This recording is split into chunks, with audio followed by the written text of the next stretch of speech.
Автоматные очереди чередуются с одиночными выстрелами. Так мобилизованные и добровольцы проходят интенсивную боевую подготовку.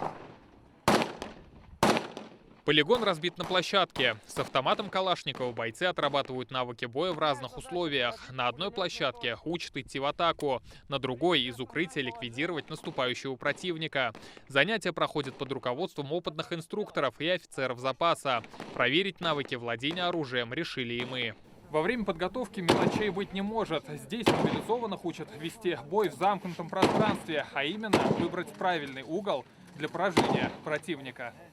До конца еще добивай. Длинную чуть дольше.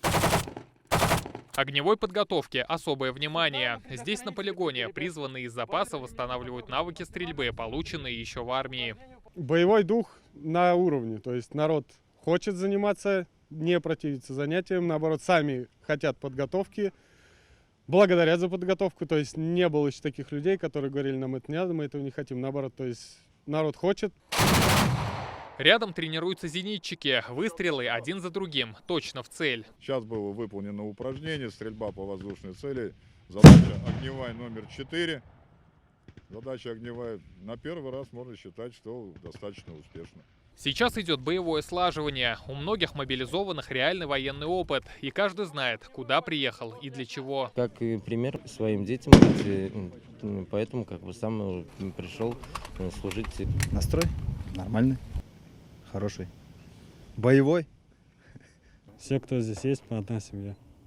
Как у ребят настрой? У ребят настрой боевой. Все друг друга поддерживаем.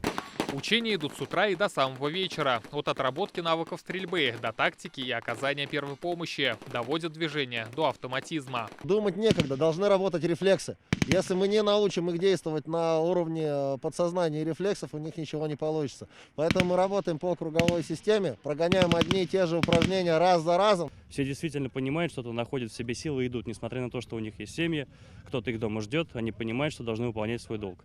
Как говорят инструкторы, каждый солдат должен быть уверен в своих силах, не только хорошо стрелять, но и быстро принимать решения в критических ситуациях. Рамиль Галиуллин, Даниил Филатов, ТНВ, Казань.